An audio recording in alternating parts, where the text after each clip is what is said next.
Hello everyone, and welcome to Noodle Journey, your destination for detailed and informative reviews of the instant noodle universe. And today our journey takes us back into the realm of challenging spicy food with Paldo's Volcano Chicken flavor.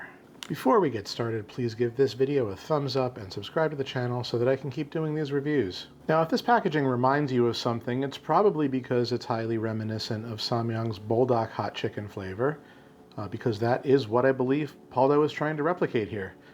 It even has a little curry text right on the front indicating that this is a super spicy noodle with some curry flavor, just like Buldak. And they have this legally distinct fire-breathing bird on the package, just like Buldak.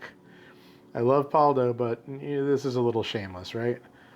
It turns out that of all the Buldak homages that have come out since it launched in 2012, it looks like this Volcano Chicken Noodle may have been the first, coming out sometime in 2016 or 2017 as far as I can tell. Also copying Buldak, this is priced about the same, with the same availability.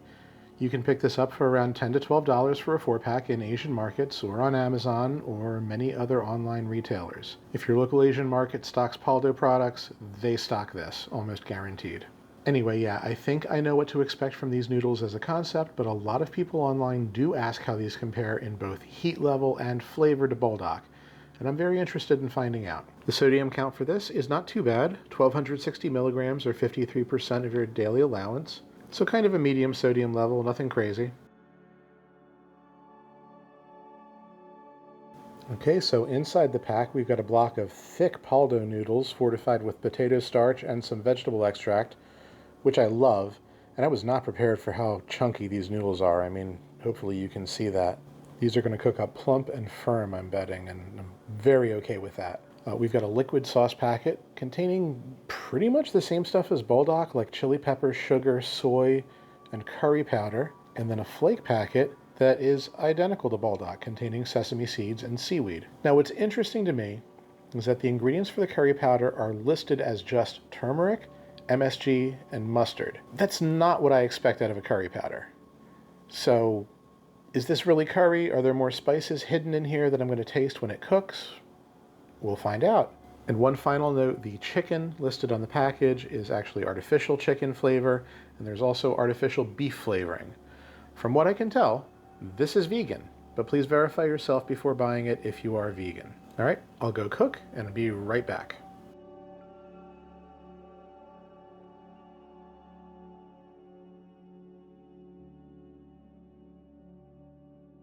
Okay, and here's our Buldak. Sorry. Volcano Chicken Noodles. Yeah, the smell is actually really similar to Buldak right now. Kind of a punchy, spicy, kind of acrid thing going on. I'm gonna add the flakes.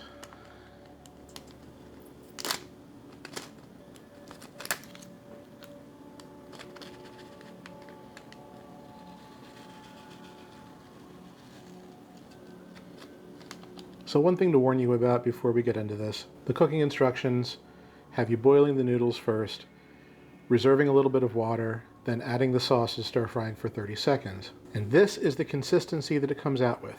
Hopefully you can see that in the bottom of the bowl. It's still kind of watery. The stir frying didn't help, didn't thicken it up that much. The noodles are nicely coated, I can't complain about that. But if you like your spicy Buldak adjacent sauce to be thicker, use less water, stir fry for longer, whatever makes you happy. All right, time to get into these.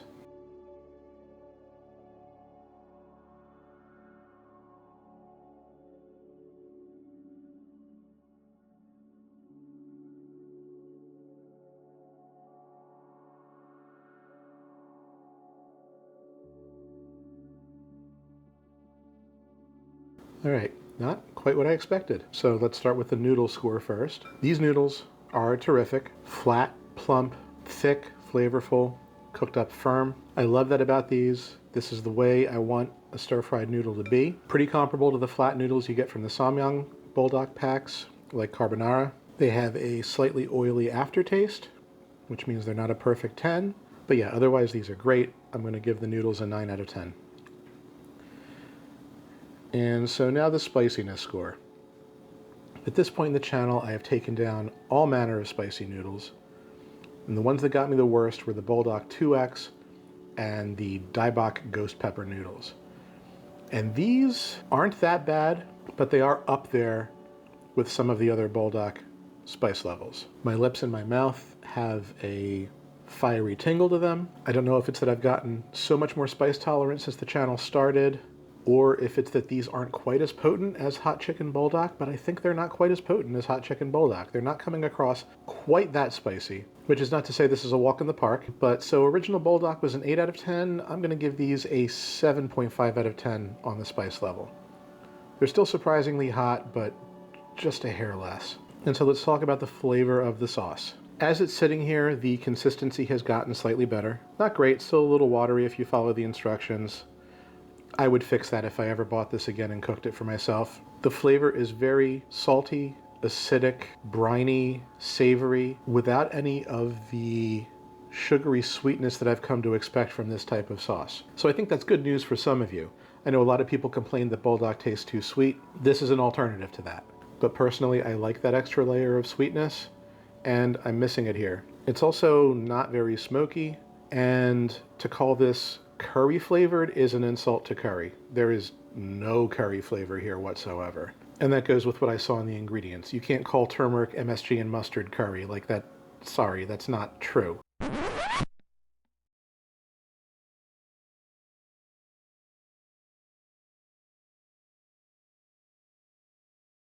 I do get a little bit of mustard flavor out of this. I think that's what's contributing to the kind of acidic, acrid flavor I'm tasting. But yeah, it's just not hitting the same way that Buldak hits, at least for me, sorry to say. As far as the flakes, I like the amount of sesame seeds and seaweed I got in here. I can't say for sure that they're really doing much for the flavor, but they do add a little bit of texture, which is nice. Yeah, these aren't terrible by any means, but they don't have the same depth of flavor that I find Buldak sauce to have. So in this particular battle of Paldo versus Samyang, I'm sorry, Samyang wins. The flavor here lacks depth beyond spice, salt, and acid. And while it's not bad, I've tasted way better. And so I think I'm gonna give these a 6 out of 10 score overall. Yeah, they're fine, they're just not blowing my socks off.